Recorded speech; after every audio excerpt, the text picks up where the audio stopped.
a better and a diverse panel than this. Uh, Entire essence of the startup entrepreneurial system, from someone who is selling cars to someone who is making people travel the world, someone who's, playing out the retail story for us, games 24/7, where, the new age gaming, and Revfin, which is powering the EV financing revolution. So guys, again, one huge round of applause for our panelists. The topic that is being given to us, it's so wide. Also, it is so topical. If we have to crystal ball gaze into 2047, which is 23 years from now, what essentially we need to do, and people like you can really help us flesh out those thoughts, those measures that India needs to take. So first up, I think today we have more than 140,000 DPIIT approved startups. Uh, there are more than 115 unicorns. 23 years from now, I'm sure we are looking at having 100 unicorns every month. Those are the kind of growth that we would want our startup ecosystem to show. So first up, Amit, if you can tell us, the most critical part for an entrepreneur is capital. How, we have seen in the last 1 decade, huge pools of capital have been unlocked into India. We're seeing, your group itself has accessed so much of capital, be it for your parent company or the other new ventures that you have started. So how have things changed, and what are the incremental measures that we need to do so that there are newer pools of capital, there are newer ways of financing that we can unlock into? Look, I think when I started CarDekho, there was practically nothing called startup or access to capital. And we started the business for our own good. And eventually we realized in 13, 14, there is, capital coming in, startup has become a little bit buzzy. And in last 5 years, I think the access to capital has been insanely different. The way capital has flowed in, like in the first half itself, almost 5 billion has come in on startups already. So I personally think India has evolved a lot. And for the economy, which is almost a $4 trillion economy, which is gonna grow into a 10 trillion very soon, I think there will be a lot more startups coming in. And access to capital is only gonna get easier. The things that I personally think that can help, like the tax rate reduction on just announced in the recent budget, is helpful, because 20% was the tax earlier. Now for private companies it's 12.5%. That kind of helps. More things can be done, because I think the real problem doesn't lie in a successful company raising money anymore. The problem lies in a bootstrapped startup actually trying to raise up to $1 million. There's a lot more I think we can do there. People who come into that zone and invest and risk their capital should be tax-free in my view. So some things like those can really help boost the initial early stage funding. Let's say up to $1 million or $5 million, people who are betting at that stage, they are actually taking a large risk. And government can support by changing some policies around taxation there. I personally think a large company and small company have to follow same compliances, be it Shop Act, be it other kind of acts, board minutes, MMs. When I was a startup founder, I did not even know that this exists. When we went to funding, we realized all this needs to be in proper shape. So I think there should be a window of, startup window wherein until a certain scale, these things don't kick in, for example. I think that may help startup entrepreneurs focus on building business versus trying to figure out red tape bureaucracy. So I think there are initiatives that can still be taken. But I would say India has come a long way with policies. FDI inflow has been great. So I personally am very excited about what has happened. There's always a scope of improvement. Right, that's interesting. There was an interesting point that you made about compliances. We'll come back to it later. But when it comes to capital, probably, Sameer, you can come in here and talk about innovative financing solutions, because you lend, right? So the easier it is for you to access capital, it would be easier for you to build a book. So how are the things that have changed in the last 5 years, and what more needs to be done? Sure. So I'll probably talk about this from two different lenses. First, as a startup entrepreneur, extremely challenging, as Amit said, to raise money in your initial days. Very, very challenging. And if you are building something that the world has never seen, it's almost impossible. So when we started, we started in tier 3 cities with bottom of the pyramid customer segment, and we started financing electric three-wheelers to them. And nobody believed in that model, nobody believed it would scale, hence nobody wanted to fund it. So for the first 3 years of our existence, we had zero institutional capital. For a lending business, that's very difficult. But I think over time, as the segment evolves, matures, you start raising capital, and then once you start, then it sort of incrementally becomes easier and easier. From another perspective, if I look at our customers, these are individual micro entrepreneurs who are basically taking a loan to buy a vehicle for commercial use or for income generation. 96% of our customers come from tier 3, tier 4 towns. 80% of them are first-time borrowers, and almost 80% of them are first-time drivers, right? So for them, getting access to capital is, again, very, very challenging. And even today, none of the larger financial institutions want to give loans to such people. I think for us, it was a big risk that we took, but we realized that somebody who lives in a small town buying vehicles to earn a living, that person is never going to default. I mean, that was sort of the initial thesis. And we realized that people who are driving these vehicles, they are able to earn about 25,000-30,000 rupees a month in a small tier 3, tier 4 town, in the interiors of UP, Bihar. So we realized that, this guy he cannot make this kind of money doing anything else.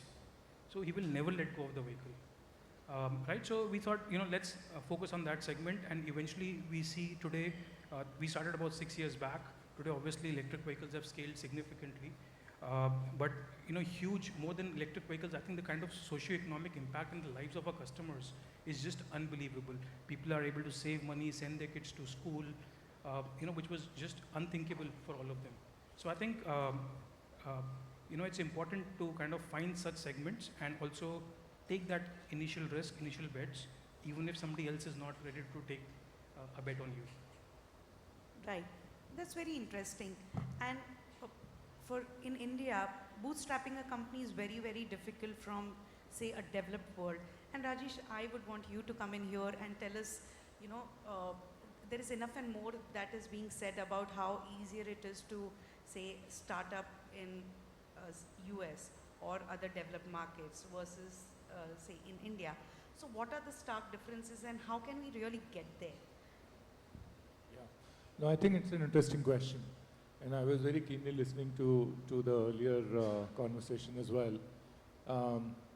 And I was sort of reflecting back, given that we've been around now for over 2 decades, and we started, like Amit mentioned, and actually a few years, earlier than him as well.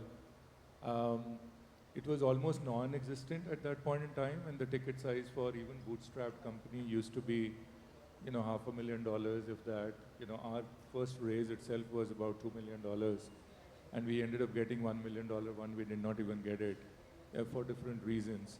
But I think it'll be fair to say it has fairly evolved. In fact, some part of what I heard was I was a little surprised, and I was thinking what could be the. Sorry, I'm still back on the capital because I wanted to make an important point sure. there. I was thinking what is missing here, because in my recent experience, I think the pool of capital has substantially increased, like significantly. Back in the days it used to be the VCs only and so on. Now you have VCs, the private equities, the family offices, the HNIs, and so on. And even in the seed capital, there are funds specifically that are focusing on, early stage providing early stage capital as well. And so much so, there are already examples, even as we speak, there are, deals in the market where it is, the bankers are or the advisors are reaching out to the wider community of investors, including individual investors, with a ticket size of 10 lakh to a, 1 CR sort of a ticket size as well for established, well-grown companies. There are deals in the market today as we speak. So I was wondering, where is the missing link here? I think more I think about it, what could be the issue is that you know, certain companies, certain themes, certain businesses, business models are getting more attention than the others. There is less focus perhaps on sector-specific, you know, startups that might be coming up and it's a great model, but it might be a long journey for them. And you know, on the face of it, they are not necessarily, you know, so exciting or so hot, if you will, right? You know, you're not in a necessarily B2C tech. You know, sometime back, even B2B SaaS businesses used to struggle to raise money, and everything was about consumer-led businesses, right? You know, if you are a B2C company, you can raise any money and at any point in time.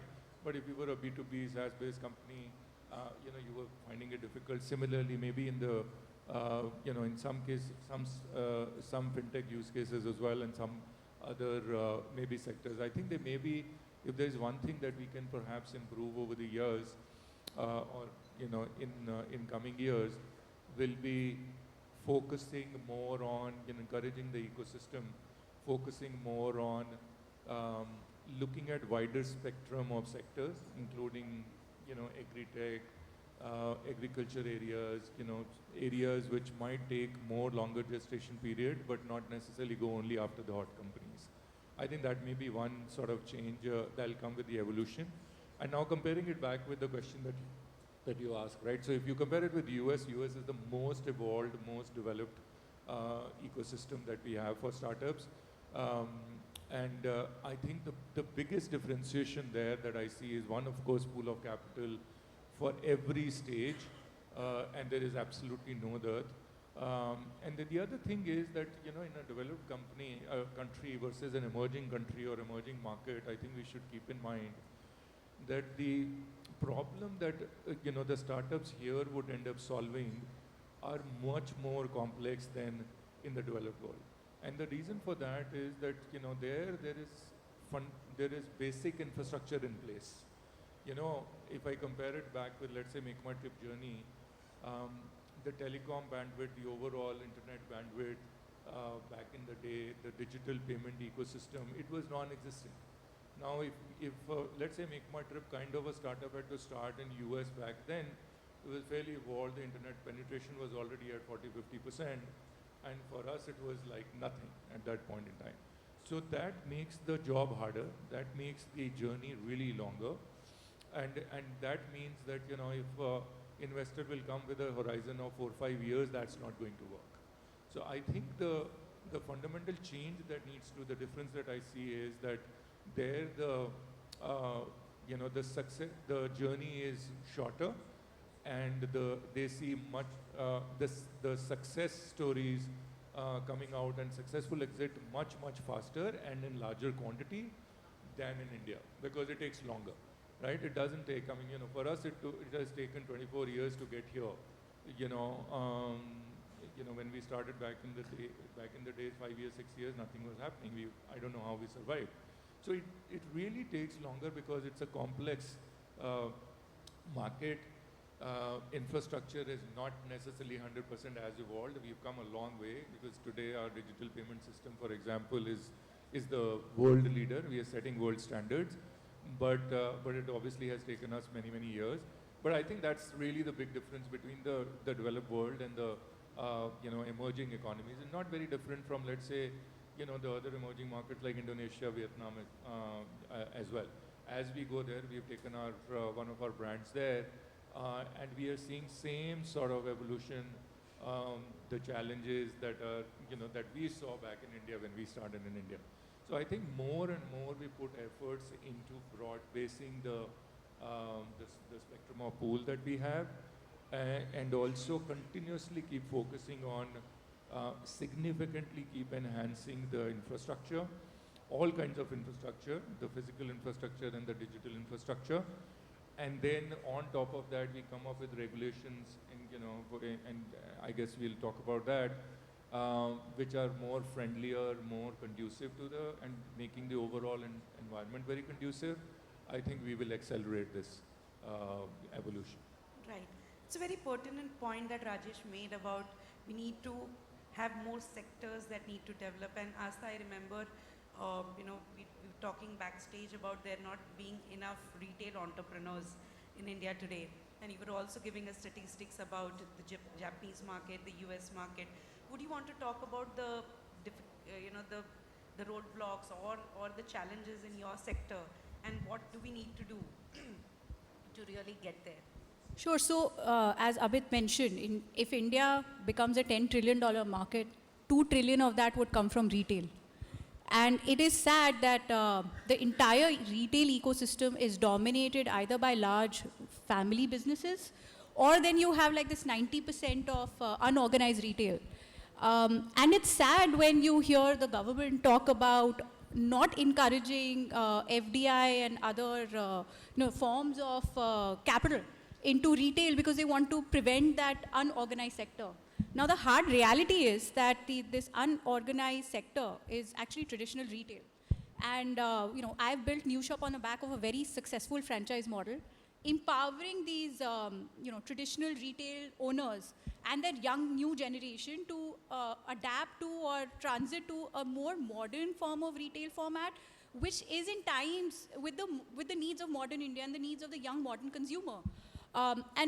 We've just been upgrading. I think New Shop is currently present in 35 cities, of which 33 cities are tier 2, tier 3, tier 4, and tier 5. And these are all young guys in the age of like 19 to 35 who were either the sons or daughters of a panwala or a kirana wala or the local mithai wala or the local courier shop, printing shop, all the businesses that are seriously becoming redundant in the coming times. Now, yes, I understand that there is a desire to protect these traditional businesses, but the problem is that these businesses, by just mere protection, are not going to be able to serve the needs of the modern Indian consumer. So the solution is that you empower them to adapt to new modern forms of retail formats, and there are going to be too many of those. $2 trillion industry, retail would incorporate easy, like I would say 40 different types of modern retail and e-commerce formats, which are very popular in the developed world. But the challenge here is, there are close to 20 licenses that you require to start a retail store. Nobody's actively voicing it, but to get a Shop in Establishment Act license, a FSI license, and approval from the Weights and Measurement Department, the Police Department, and there's just so many approvals that you require that one guy who wants to now start a new retail store, new shop, or any other format is going to spend at least 6 months to 1 year of their lives in trying to convert to an organized retail format from a traditional retail format. Now, statistically, if India's per capita GDP is $2,300 per annum, New Shop, by its franchise model, is easily able to provide $16,000 to $18,000, of revenue and profit to franchise owners. That's the kind of impact that modern retail and modern trade adoption has on, entrepreneurs at grassroots level. But if you make these licenses so complicated, then you're indirectly favoring those large family business houses that have the financial muscle and resources to pull up and spread the large retail formats, and not really empowering that grassroots level entrepreneur. Mr. Piyush Goyal said this and has been saying this time and again that they want to protect the 100 million plus traditional businesses, but you're not protecting them if you're not offering them ease of doing business and providing them formats and support to upgrade their businesses. Capital is a big challenge. We're fancying modern, new age tech entrepreneurs. But not every business is a tech, modern age, entrepreneur-driven business. If we are talking about entrepreneurship in the year 2047, then we have to learn from the West on how small, medium business owners were empowered through easy franchise financing options, ease of doing businesses, single windows of license clearing, and we will be able to create immense wealth in retail. And I'm sure that's true for a lot of other industries, but the request here is make it easy. It took us 5 years to figure out how to get a license to operate our stores 24 hours. Look, 5 years, and this is when we were completely on the toes, sitting in Delhi, going to one government office back to back and trying to understand how the system works. But that is the hard reality of the biggest sector for entrepreneurship and employment. That it's also a sector that invites the highest number of criminal offenses for a modern trade retailer. I think there was news that said 83 criminal offenses. So if you, there's this department called Weights and Measurement Department. They just walk into your store. They'll just pick up a product. They'll weigh it. Even if it is 1 gram less, it up till some time ago was a criminal offense against the owner or the director of the retail chain. So how is this friendly environment for any retailer or any aspiring entrepreneur in the retail ecosystem? So yeah, I hope that answered your question.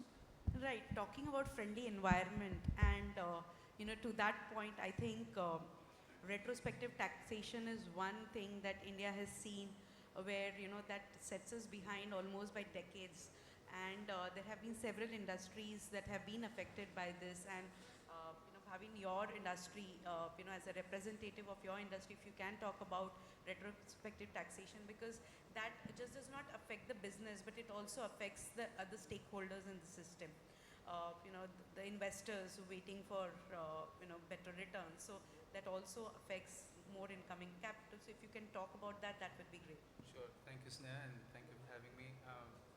So, I want to go back one step and talk a little bit about, so staying in the hand of the entrepreneur, right?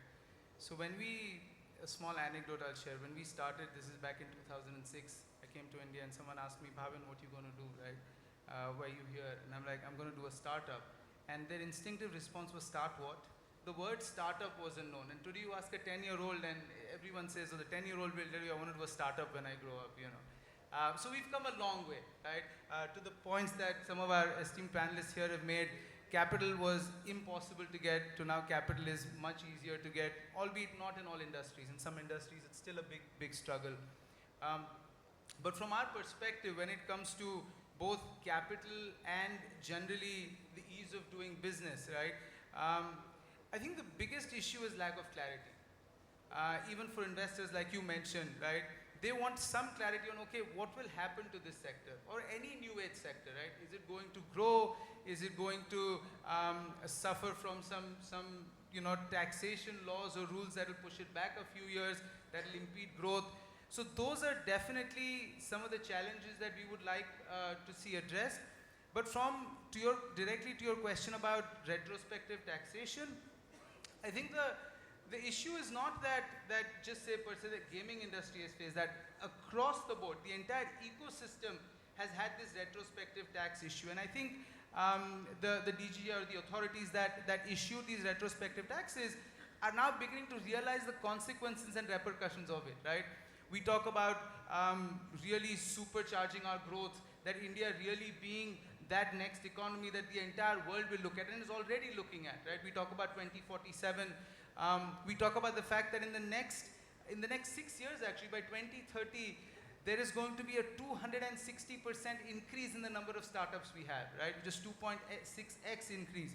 And all of this will only be possible if there is policy clarity, right? And if people don't have to second guess and say that, okay, I'm going to start this business today, but what's going to happen tomorrow? Right? If the investors don't have to worry about the fact, and therefore, from an entrepreneur's perspective, an investor will still invest, but he will skin the entrepreneur. He will want a pound of flesh, right? Because the venture is suddenly a lot riskier because there is no clarity. So I think now that we're realizing, the government is also realizing that there may be repercussions and not such great repercussions of these retrospective taxes. I think the government and the industry need to come together, the ecosystem need to come together, talk about what is the best way forward so that we can again get back on that track of that super fast growth that we're talking about and achieving all the wonderful things that are definitely possible, but I think have been slightly derailed maybe because of policy uncertainty and lack of clarity.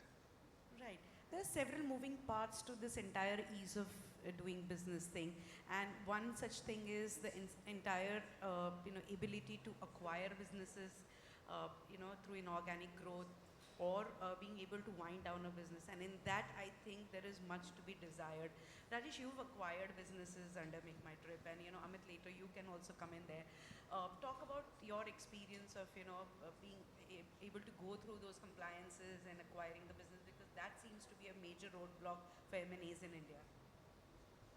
Yeah, I guess Yeah, I think it's an important topic of discussion for sure. But just our own personal experience. There are few investments that we've made in organic. Have been small in nature, and in those small investments, you don't really have any massive regulations to follow, and they go very smoothly. To be honest, and recently 2 quarters ago, we invested in a company called Savari, which was an intercity cab focus company, or a forex company that we invested, or a corporate business that we acquired 100%. They were like very, very smooth. I don't think there was any challenge there. I think the big one that we went through was back in 2016, 17, was the IBBO group, which became part of our family, and that had to go through because we were the market leader. They were also having decent share in the market. I had to go through the CCI route for compliance and all of that. I think our experience there was again, the end result was smooth for us. But the experience there, if there is any area of improvement that we saw out there, and subsequently I've sort of been tracking this space for a while, I think it's less about the onerous compliance there. It's more about the lack of speed. I think it just takes more time. And I think that is one area that we can definitely do better. I'm sure there will be reasons for that and so on. But if we are able to, because see, at the end of the day, these are very big decisions, right? You end up making investment. These are very strategic in nature, and you don't want to lose the strategic advantage. Any business who would have, sort of made that decision would want that to quickly sort of happen, get done with the procedure, the process, the compliance, and then move on to sort of realize the strategic benefit of the business. But if it gets dragged on, forever, then that becomes a bit of a challenge, right? Because then you would start to sort of dilute your strategic advantage as well. So I think that has been, that will be one area that I would say that we can certainly work more on.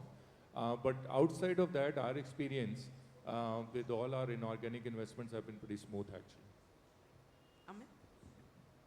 I think, as Rajesh said, I think the real issue is it takes, let's say, 12 to 18 months to acquire a company. And it's not easy. And there's so much law involved, so many departments involved. At times, NCLT, CCI. It's not an easy run to, acquire a company at scale. Second is, there's so much anxiety of deal actually going through or not, because if you're waiting for 12 to 18 months for a deal to go through, and let's say one company is not doing well, it's likely to fall apart. Because at a point of time you took a decision, and let's say things are not going well for you or the other party, but the deal is out in public already. So the things that have to happen in stock price or adjustment in valuation have already happened, and it may happen, may not happen. So I think that's something to be taken care of. And we also are into insurance with Insurance Eco. We are also into finance under RBI governance. Other side IIDI. It's not just about merging into this. We also have to take regulatory approvals from other authorities. So I think the main thing that I would maybe like to have is, can there be a more agile world? Startups, when they scale because of agility that they have. But if the government can be as agile, actually that can be 1 plus 1 11 to give growth. To do an international M&A acquisition, which we have done a few, is again a long procedure. So I personally think there is a lot of ease of doing business that can be introduced. For example, I'll take a simple example. When I open a company, it opens in a few weeks now. That has been solved. When I shut down a company, it takes 3 years. Imagine how many departments I have to go to shut down a company with zero transaction. There's zero transaction, and you have to go through so many departments to get clearance from them to shut it down. I think there has to be a simpler way, a more faster way is what my view would be on this one. Right. That's interesting. And you also spoke about international acquisition, Amit. 2047, and we would want to see a lot of more Indian companies going overseas, where, we were just talking about, 7-Eleven coming to India. How many of Indian brands are going to go overseas, and what do we need to do to get there? If you can talk about that.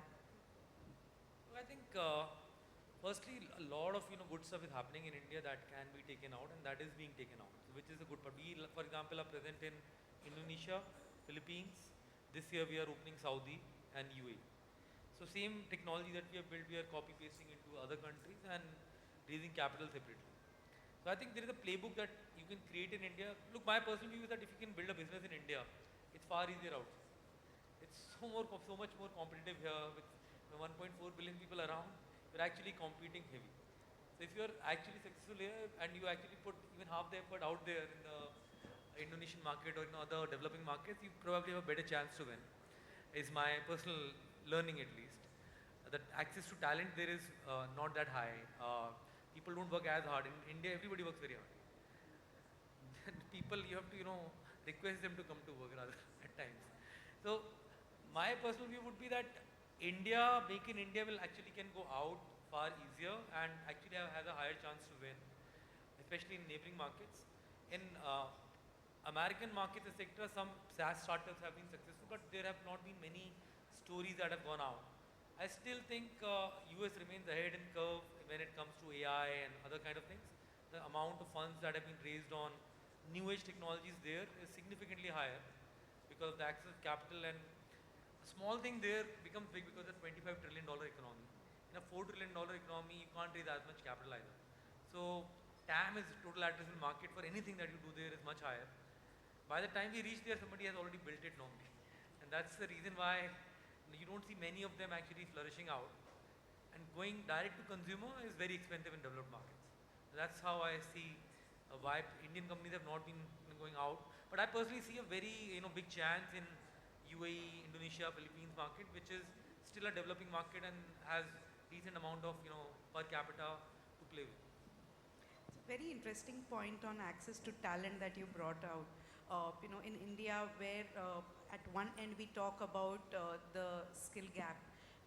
In tech world we talk about the high salaries and being not able to really attract talent in that sense, where a large part of your fundraise goes towards attracting talent. Bhavin, if you can come in there and talk about this entire talent gap for the startup ecosystem, that would be great. Thank you, Sneha. So I want to quickly go back to a point that Amit just made, right, about how we're trying to focus on solving the problems that we have here, right? We have a large population, we have amazing talent pool, right?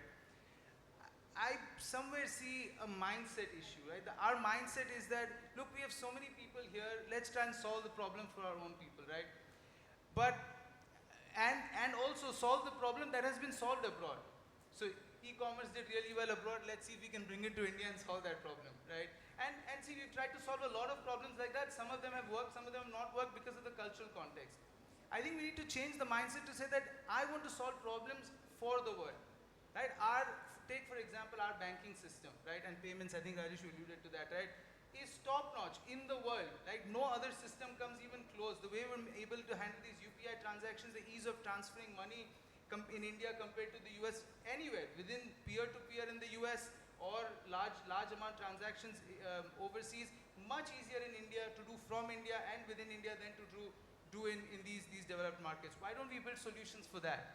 So we have now solved some problems that are unique to us, but that can present an opportunity in other economies where we can solve those problems there as well.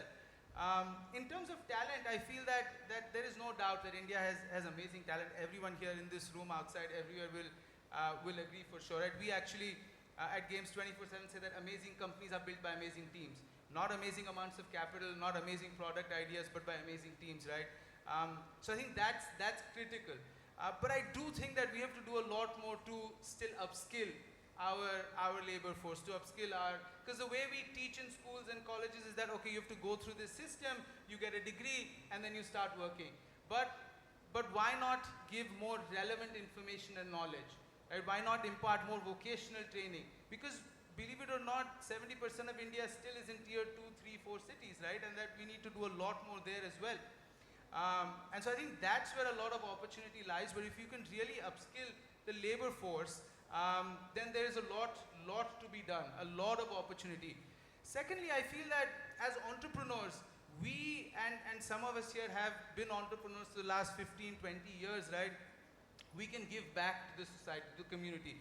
Like I was saying earlier, that a 10-year-old now wants to do a startup when he grows up, right? why not mentor them to what it means to actually do a startup? How do you go about doing that? Right? What are the things that you need to look at? All of these compliances and acts that we have to put in place or go through, right? Of course, the government can help in making some of those things easier. But as entrepreneurs, what are the pitfalls or the potholes from which we can prevent other entrepreneurs from falling into, right? We can do that. So actually, this question is also pertinent because on October 10th, we're launching an initiative, the second phase, what we're calling as Techspedite, where we're really bringing together a lot of entrepreneurs or budding entrepreneurs, the investor community, the technology community to come together and really try and see how we can help some of these new age entrepreneurs, because there are many ideas. The technology also exists. The VCs also exist, the capital exists. How do we really bring everything together? And that's some of the things that we are working on, and I think that technology is really going to help us. Our Honorable Prime Minister, Mr. Modi, said that we need to be a $1 trillion digital economy. And that's only going to happen when we really help all of our entrepreneurs that are coming into the technology space. So. Right, and a clear part to that digital economy is through banking. And Sameer, if you can talk about, you've been a huge beneficiary of the strides that our banking system has made in the last 1 decade.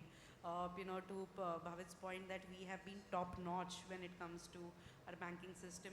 So what are the changes that have happened, and say if you have to say, crystal ball gaze 10 years, 20 years from now, what are the things that the changes that you see, desire?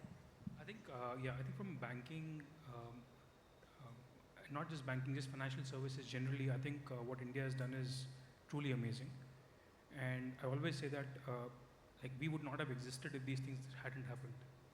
Starting with providing everybody with KYC documents, then digitizing KYC, obviously payment infrastructure, the ability to look at everybody's bank statements through account aggregators, be able to process them very quickly. All of these innovations are extremely beneficial,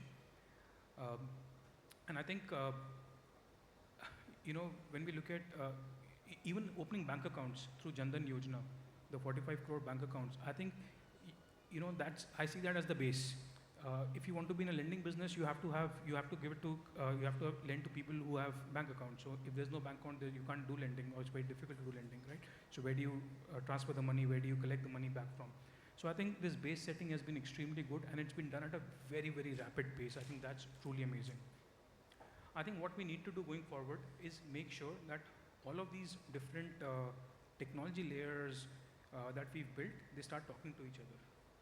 I think that's, for me, the missing piece. I don't think we need to really do too much more technology development as much as, everything should talk to each other. So I'll just give you a very basic example. Contract signing, such a huge issue. Even today, most courts would want a physical signature on contracts. I don't know why. When you have digital KYC, digital signatures, why would you want to do that? This morning, I spent a couple of hours just signing documents, either for compliances or for contracts. I think that doesn't make any sense to me, not in this day and age. One signature should be enough, and should be done in a few seconds. So I think these kind of things really need to happen. And the other thing I think which we see as a huge impediment is language. India has so many languages. And I think now with conversational AI, etc., you can actually really solve for a lot of that. If we can convert very quickly text into multiple languages and text into voice, I think that would be truly amazing, because then it becomes very easy for a business like us or anybody else to solve for all parts of the country in one go, rather than going one by one, region by region, language by language. So I think those are the few things. Right. To Bhavin's point about giving back to the society and paying it forward, Aastha, you were talking about how through New Shop you have in fact helped micro entrepreneurs. So if you can talk about that, where you've really helped the tier 2, tier 3 entrepreneurs in the tier 2, tier 3 cities, and how has this entire how more we can help these micro entrepreneurs and help them grow. Yeah. That would be great. So I'll share an interesting fact. Indians are the most entrepreneurial race in the world. So there's a recent study that said 83% Indians would want to pursue entrepreneurship given an opportunity, where the global average is 53%. So, and since everybody was talking about Indians taking their businesses outside, I want to add something that 80% of convenience stores, QSRs in USA and Canada are owned and run by Indians. So these Indians would have built fantastic businesses in India if they would have stayed back and had the opportunities. In fact, one of my very early investors is an immigrant from Gujarat, and he's now settled in USA and built Patel Brothers, which is competing with Walmart in their own home country. This is the power of Indians who, given the opportunity and given the right environment, is the kind of impact they can make. So, I was very excited about the story of the Patel brothers, and which is why, these guys, immigrants, ran to US and worked in 7-Eleven stores, ultimately bought 7-Eleven stores and Dunkin' Donut stores, got gas stations, and eventually, built a multi-billion-dollar business in another country, competing with their biggie called Walmart. And that's why that was a thought that me and my co-founders wanted to bring in India and empower entrepreneurship at grassroots level, democratize it and make it accessible and affordable. And there are a lot of levers to that. One, make it affordable, right? So, we sell our franchise at like 25 lakhs. We don't really charge a franchise fee. So the equipment, the store cost, the inventory, everything is actually included in that. And that is a kind of money that, friends and families just pool in and sort of, get in together and run that business together. And like I mentioned early, if the per capita GDP of the country is $2,300, our franchise owners on an average are making that as monthly profit. So that, I think the big picture here is that not every business is going to be a tech business. Not every business is going to be an entrepreneur business or a startup business. But we need to make business ownership more accessible. And there is a lot of sentiment in India. The people who've migrated and been running C-stores or QSRs in USA are people from tier 2, tier 3, tier 4, 5 cities that did not get the opportunity. What can we do to get them better? First, please recognize franchising as an actual industry, so that the financing opportunities available through the banking system. US runs a program called EB5 visa program, which actually allows any grassroots level entrepreneur who's ready to invest in a franchise to migrate to US and set up a QSR or a convenience retail store.